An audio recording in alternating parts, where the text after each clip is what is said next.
रैलियों के बाद अब बारी थी अमित शाह के साथ हमारे साक्षात्कार की।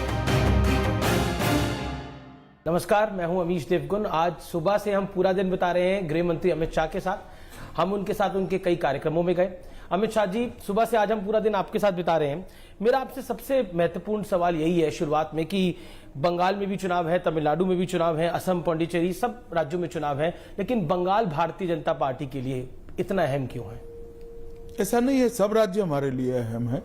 बंगाल में चूंकि सीटों की संख्या ज्यादा है तो यहाँ पर ज्यादा लोग आना पड़ता है, क्योंकि लगातार हम देख रहे हैं कि आप भी प्रचार बंगाल में कर रहे हैं, आप बाकी राज्यों में भी जा रहे हैं, लेकिन कहीं ना कहीं ऐसा लगता है कि बंगाल के अंदर, क्योंकि आपने कहा भी था पहले जब 2017 में यूपी का इलेक्शन जीत के आई थी कि भारतीय जनता पार्टी का सबसे बड़ा उद्देश्य स्वर्णिम काल तभी आएगा जब आप केरल में, बंगाल में आप लोग सरकार बनाएंगे। इस वजह से नहीं, ऐसा नहीं है। देखिए, यहाँ पर 400 सीट है जी। असम की सीटों की संख्या, तमिलनाडु में हम 20 सीटों पर लड़ रहे हैं और केरल की सीटों की संख्या का योग मिला दो तो 400 भी नहीं होता है, तो यहाँ पर स्वाभाविक रूप से ज्यादा आना बनता है। घोषणा पत्र में आपने बोला कि आप सोनार बांग्ला की बात करेंगी। हालांकि ममता बनर्जी कहती है कि इस बार खेला होबे, उनको चोट भी लगी हुई है, वो कहती है खेला होबे, खेला होबे। चले, उनको खेला होबे करने दीजिए। मोदी जी ने कहा है विकास होबे। अब बंगाल की जनता तय करेगी कि खेला चाहिए या विकास चाहिए। सीए का जिक्र भारतीय जनता पार्टी के नेता और आप भी काफी करते हैं। क्या आपको लगता है कि सीए बंगाल के लिए आपका पॉलिटिकल प्लैंक है एक? नहीं, देखिए, सैद्धांतिक रूप से जो शरणार्थी आए उनको भारत के सभी नेताओं का आजादी के वक्त से एक आश्वासन रहा जी कि आपको यहां की नागरिकता देंगे। अब 70 साल से किसी ने ये नहीं करा। भारतीय जनता पार्टी ने 2019 के अपने चुनाव घोषणा पत्र को, सीए को हमने चुनाव घोषणा पत्र में रखा था और 20 में हम कानून लेकर आए। इसको मैं नहीं मानता राजनीतिक दृष्टि से देखना चाहिए, मगर जब आप सीए का विरोध करते हो तो ऑटोमेटिक चीज पॉलिटिकल हो जाती है। और मैं इतना ही पूछना चाहता हूं, जो पार्टियां विरोध करती हैं, जो शरणार्थी आए हैं उनको नागरिकता मिले, उसमें भला विरोध क्या हो सकता है? लेकिन एक चीज बड़ी महत्वपूर्ण है, क्योंकि मटुआ समाज को सीए का सबसे ज्यादा फायदा मिलेगा, ऐसा आकलन लगाया जा रहा है, और करीब करीब 70 सीटों पर इस समुदाय का बड़ा प्रभाव है। इसीलिए इसको कहा जा रहा है ये राजनीतिक स्टंट है। असम में आप लोग थोड़ा चुप हैं, बंगाल में थोड़ा ज्यादा मुखर होकर बोल रहे हैं। असम में भी चुप नहीं है। असम में किसी ने विरोध नहीं करा था, वहां की सरकार ने विरोध नहीं किया। यहाँ की सरकार ने इसका निंदा प्रस्ताव किया था, इसलिए यहां बोलना पड़ रहा है। महिला वोटों पर आपकी वोट बैंक पर एक नजर है। आपने बोला है कि अगर आपकी सरकार बनेगी तो सरकारी नौकरी में 33% रिजर्वेशन आप लोग हम देने वाले हैं, आप लोग देंगे। क्या आपको लगता है कि जो ममता बनर्जी अपना बंगाल की बेटी का पॉलिटिकल कार्ड खेल रही है उसका? नहीं, ऐसी स्थिति, ऐसी बात नहीं है। देखिए, हमने महिलाओं के लिए 33% रिजर्वेशन करा है। केजी से पीजी तक की पूरी शिक्षा को हमने फ्री ऑफ कॉस्ट करा है।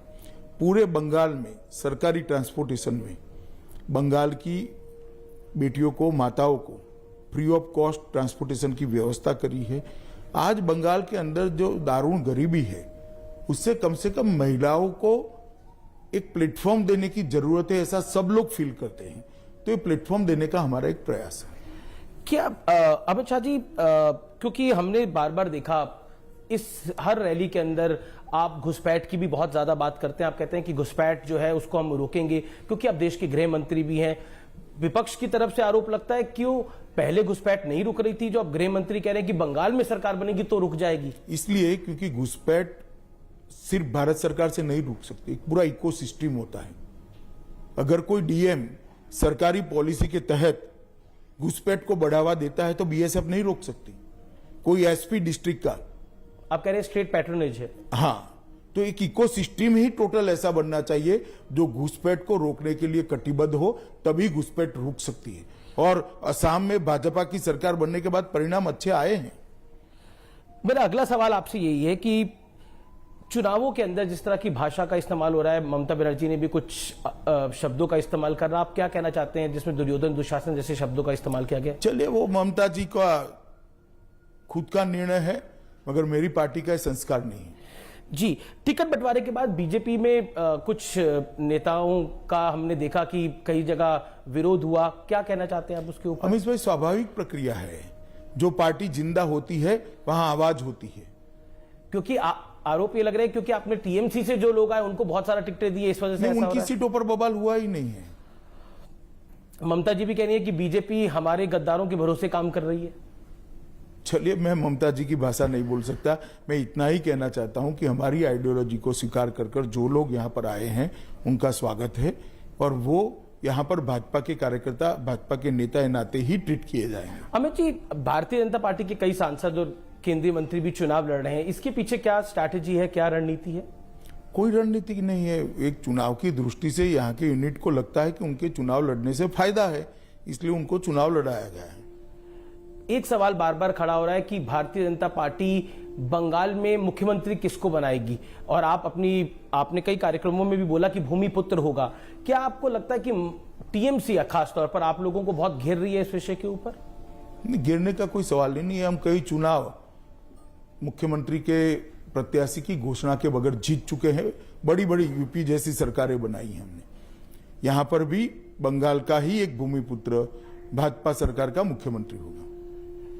क्योंकि ममता बनर्जी का और टीएमसी का यही कहना है कि बंगाल की बेटी को आप जिताएंगे या बाहरी लोगों को जिताएंगे, यानी ये आउटसाइडर वर्सेस इनसाइडर की लड़ाई उसको बनाने की कोशिश है। 294 के 94 प्रत्याशी यहीं के हैं। ममता जी किसकी बात कर रही हैं? वो कह रही है बीजेपी के कई सारे नेता बाहर से आ गए हैं चुनाव लड़वाने के लिए, प्रचार करने के लिए आए हम तो। और मेरी पार्टी ऑल इंडिया पार्टी है, अखिल भारतीय दल है, ममता जी का एक राज्य का दल है। तो जब प्रणब बाबू देश के नेता बने तो बाकी देश के लिए बाहर ही थे क्या? सुभाष बाबू ऑल इंडिया कांग्रेस कमेटी के अध्यक्ष चुने गए तो बंगाल के बाहर वो बाहर ही थे क्या? इस प्रकार से देश नहीं चल सकता। कल प्रधानमंत्री जी ने बहुत खूबसूरती से बताया है जनगण मन का भाव, कि पंजाब, सिंध, गुजरात, मराठा, द्रविड़, उत्कल, बंग, ये सारा एक ही है। मगर यहां पर जो चुनाव लड़ रहे हो और जो सरकार में जाने वाले सारे के सारे बंगाल के, स्वाभाविक रूप से मैं यहां चुनाव लड़ ही नहीं सकता क्योंकि मेरा वोट ही नहीं है। आप कह रहे हैं कि आउटसाइडर वर्सेस इनसाइडर का कोई मामला नहीं है और ये विषय खड़ा ही नहीं होता आपके लिए। जिनके पास एजेंडा नहीं है वो ही इस प्रकार के मुद्दे खड़े करते हैं। पर इस विषय से क्या आप भारतीय जनता पार्टी को बैकफुट पर लाने की कोशिश है? कोशिश कुछ भी हो, ऐसा कुछ होता नहीं। ममता जी को नंदीग्राम में चोट लगी और सिंपैथी वोट की बात हो रही है, इस विषय पर आप क्या कहना चाहते हैं? आपने एक इंटरव्यू में बोला कि सार्वजनिक करनी चाहिए मेडिकल। उन्होंने स्पष्ट करना चाहिए पहले कि चोट हमले से लगी है या दुर्घटना से लगी है। इतनी स्पष्टता उन्होंने कर देनी चाहिए और इसका मेडिकल रिपोर्ट भी लोगों के सामने पारदर्शिता से रखना चाहिए। हमने यूपी का चुनाव भी देखा, बिहार का चुनाव भी देखा, लेकिन ऐसा क्या है बंगाल के चुनाव में और या फिर केरल में भी कि यहां पर चुनावी हिंसा जो है वो बहुत ज्यादा होती है? मैं इतना ही कह सकता हूं बंगाल की जनता को, 2 मई के बाद भारतीय जनता पार्टी की सरकार बनने के बाद बंगाल के अंदर चुनावी हिंसा पास्ट बन जाएगी, भूतकाल बन जाएगी। क्या आपको लगता है कि जिस तरह से बीजेपी कहती है कि उनके 130 कार्यकर्ताओं को मौत के घाट यहां पे उतारा गया, आप भी कहते हैं कि जब हमारी सरकार बनेगी तो हम कार्रवाई करवाएंगे उसके ऊपर, क्या आपको लगता है कि ये भी बड़ा कारण है कि भारतीय जनता पार्टी काफी मोबिलाइज करने की कोशिश कर रही है? नहीं, मोबिलाइज क्या करना, हम चुनाव लड़ रहे हैं तो चुनाव में लोगों के बीच में जाना ही पड़ेगा। हमारा दायित्व है, हमारा विचार लेकर, हमारा संकल्प पत्र लेकर, हमारी आइडियोलॉजी को लेकर। न्यूज 18 इंडिया ने एक ऑपरेशन किया था जिसके अंदर बंगाल में बम बनाने की फैक्ट्री का एक्सपोजे हुआ था और उसको लेकर इलेक्शन कमीशन में भी शिकायत गई है। क्या कहना चाहते हैं आप? नहीं, चुनाव आयोग ने काफी कदम उठाए हैं और वो चुनाव आयोग पर निर्भर करता है कि आपके रिपोर्ट के आधार पर वो लोग क्या। देश के गृह मंत्री होने के नाते ये चिंता का विषय है। जब चुनाव होता है तब गृह मंत्री का कोई अधिकार नहीं होता, चुनाव आयोग का होता है। बंगाल में 100 सीटों से ज्यादा पर मुस्लिम वोटर हैं और उन 30% मुस्लिम वोटर पर लेफ्ट की भी नजर है, कांग्रेस की भी नजर है, ममता जी की तो नजर है ही। उसको आप कैसे देखते हैं? क्यों बीजेपी की नजर? देखिए, हम तो वोटर को हिंदू मुस्लिम की दृष्टि से नहीं देखते हैं, मगर आप जैसे कहते हो कि लेफ्ट, कांग्रेस और ममता जी देख रही, आप कह रहे हो, मैं नहीं कह रहा हूं, तो फिर बाकी के 70% उनका क्या करेंगे? पर क्यों बीजेपी को ये वोट बैंक चाहिए, वोट नहीं, चाहिए? ऐसा नहीं, हम उसको हिंदू मुस्लिम की दृष्टि से देखते ही नहीं है।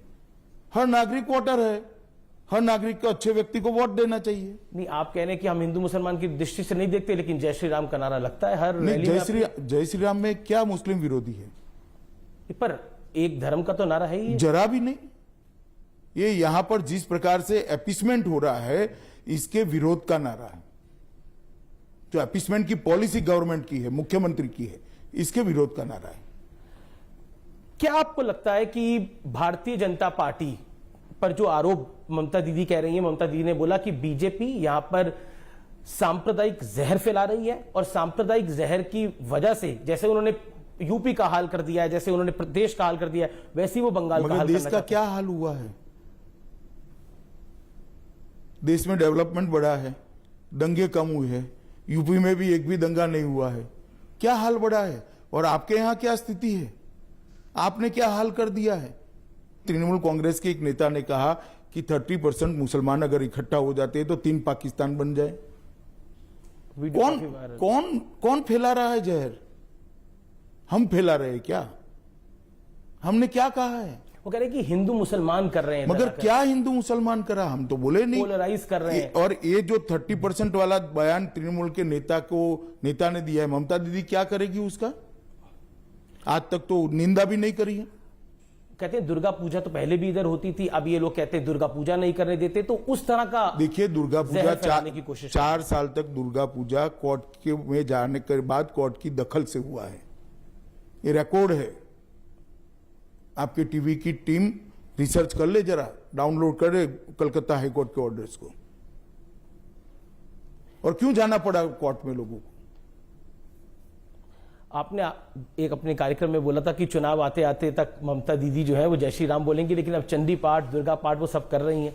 चलिए, अच्छा ही है, मगर बहुत देर हो गई है। धन्यवाद। जी जी। तो ये थी आज की हमारी गृह मंत्री अमित शाह के साथ मुलाकात। आज पूरा दिन हमने गृह मंत्री अमित शाह के साथ बिताया। बहुत बड़े नेता ने टीएमसी के कहा कि